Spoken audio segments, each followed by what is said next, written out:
So the working center of the saddle, some people call it the sweet spot. I like that term. And let me find my props. Pen. And you can find the working center on any of your saddles by a simple procedure.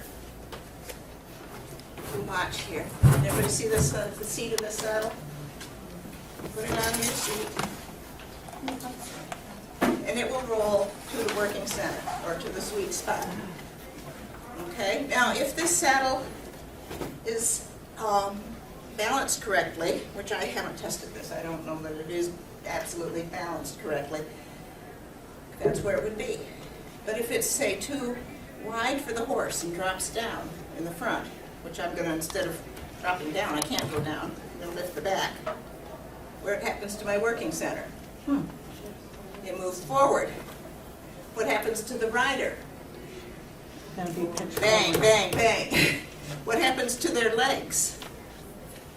You know, the stirrups, of course, have dropped down. You know, they're kind of now going to be behind them. Yeah, and they're going to be struggling. They're going to feel, they're going to have a poor ride. So what happens is that when you have your customer in your shop, you put your saddle out, you know, with your knowledge that you've gained in this workshop. You're going to pre-select a few saddles for your customer to try. And have them sit on it, say, oh, how do you feel? What's it feel like to you? You've got to communicate. Do you feel tipped forward? You look kind of tipped forward to me. Or are you tipped back? You know, doesn't look balanced to me. Okay, dismount. We're going to fix something. Now, you demonstrate how to fix it, okay? You could fix it by doing that, but we don't want your customer to get the idea that they can fix balance by changing the position on the back. The way they fix balance is by some kind of shim. Now, when they do their demo ride, they may have to do this. And you make sure they understand this, because they may sit down in your showroom, think, this is great, I love this saddle. They put it on their horse. Oh, no, it doesn't work here. Well, they didn't balance it. And they may have to get off, undo the girth, put some, some kind of shim in, re-girth, mount up again. A couple of times maybe. Anyway, so I just wanted to say how your working balance changes depending on your balance. Now, each saddle seat, the working center is determined by the saddler way back at this stage. Some saddles will have their working center placed right in the center, which I think is what this one. You look at where it stops, and if it's, it's pretty much centered, if you can see that. Okay, now this saddle,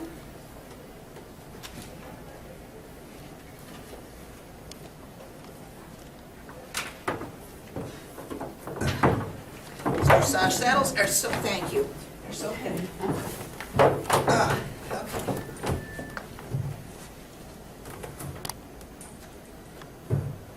This one, you see the shape of the seat, the working center, I'm not sure I've got it balanced right here without getting on it myself. But it's working center. And I know this for a fact because I ride this saddle. Mine has a bit more wear on it. But its working center is actually a little bit further to the back. So, okay, store that little piece of information. You find on your saddles in your inventory where the working center is. And you may want to make note of it on a tag or something. Centered working center, or sweet spot, rearward sweet spot, whatever, so that you know which saddles have what. Because you're going to match that up with your rider in a minute. Okay, so how do you know, how do you balance, you said without sitting in it. Yes, see, a balance point is a point. A point has no dimension, no length or width. And I can't see it.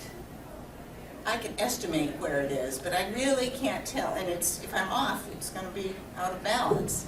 So you just have to get on it and sit on it. And you're gonna have your customers do this too, okay? Have them lift their legs up here and kind of wiggle around a little bit. Drop their legs. They should be in the working center. Now, do they feel tilted forward? Do they feel backwards? It's a feel thing. And you can feel it when you get on a saddle. This is the right size for you. If I were sitting on a, little 16-inch saddle, I wouldn't be able to. Well, as the retailer, when we're selling the saddle and we put it on our fitting horse, how do we know for sure where it's balanced? You ask your customer, do you feel balanced? Okay. You're going to estimate to begin with, because the cantle is usually a little bit higher than the pommel. So it's just the standard where the cantle's a little higher than the pommel? Well, but that's only putting you in the ballpark, Karen. Okay. It's not really true, because some saddles are designed with a higher cantle. Right, And, right. or some are designed much flatter. So we just have to eyeball it? You have All right. to eyeball it, Okay. and it comes with practice. I didn't and- know if there was a secret trick. I wish. I wish, but no, not that I have discovered. So you want to, get this person centered in the saddle, and you don't, people with really long legs or people who are quite heavy and carry a lot of weight in their legs, so they're used to riding in saddles that don't fit them. All their lives, they've ridden in a saddle that didn't fit. The first thing they do when they get on is they do this, push themselves to the back. Well, they're adjusting themselves to the saddle is not, still doesn't fit them. So don't let them do that. Make them, once they get up, take their hands off the saddle, do this little exercise of wiggle around a little bit so that they have to, gravity, physics makes them land in the working center. They can drop their legs.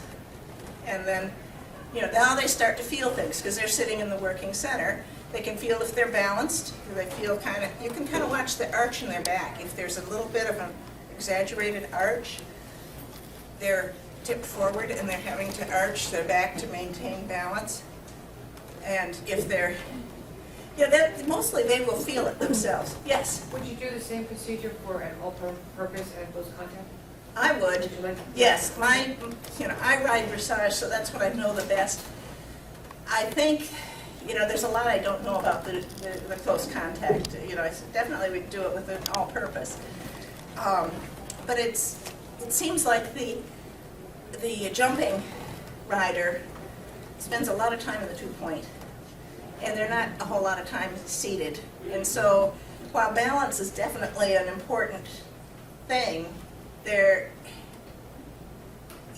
can't really advise you too much on that because I really don't know the.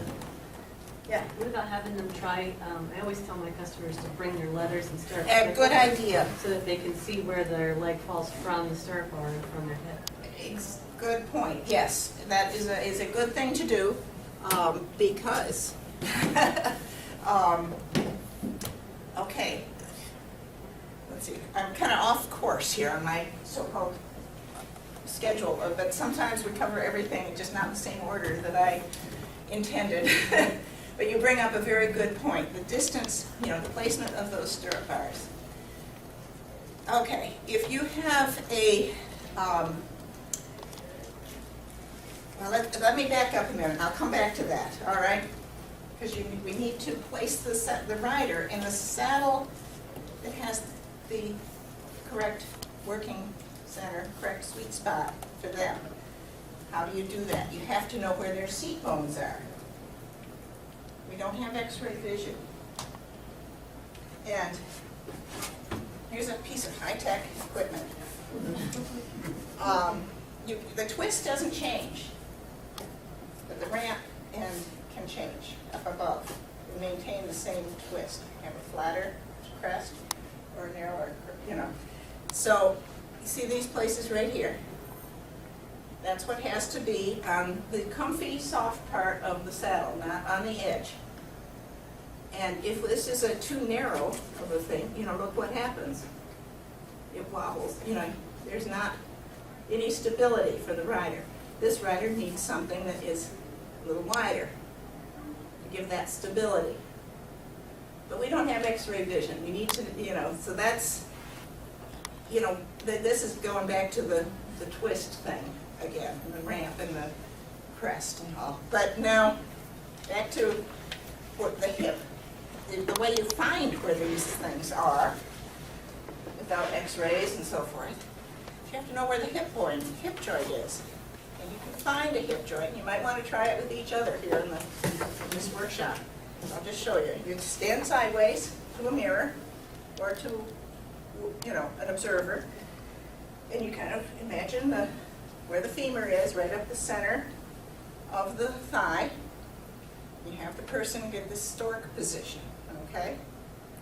Now you look at the wrinkles in the pants. And where do they end? And where does that intersect with, everybody seeing this? Everybody, this center, the femur, and the wrinkles, that's telling me that this is where you were getting close to the hip and point right to it, right?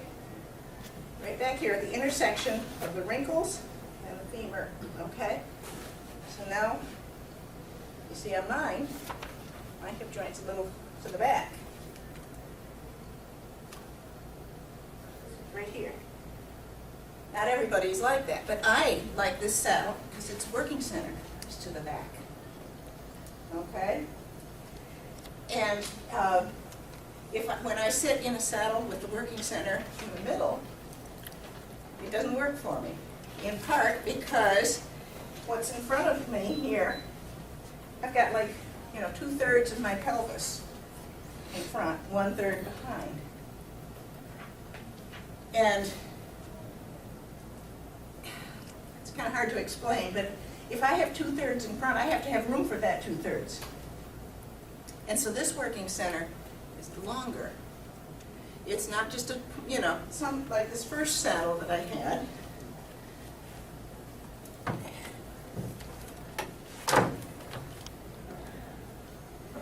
It's not a flat area. Can you see that? It's just a consistent curve. Whereas this one comes down, flattens out, and then just goes up. So that's more comfortable for you? For me, because I've got more pelvic structure in front of that hip bone. And those hip bones, those hip joints are aligned with the seat bones. Okay? So that's how you find where the seat bones are, the hip joints. And you can, if somebody's thin, you can feel this nub here, the greater trochanter, I guess is what they call it. And you can feel that move when you know, move your leg. And that is just outside of the joint. And then inside that is and down is your seat bones. And the seat bones will land in the working center. And in this saddle, which has the centered working center, I've got 2/3 of me up here and 1/3 behind, and so I get banged. If on this one, yeah, but this will work fine for a person with centered hip joints. But then this one, I sit back here, I have some room for the rest of my pelvis. Is this making sense to everyone? Yeah. Okay, so you have to observe your customers and notice their, you know, you can have them do this little exercise, get in the stork position. You kind of have to analyze their internal structure without being able to see it. There's outer clues.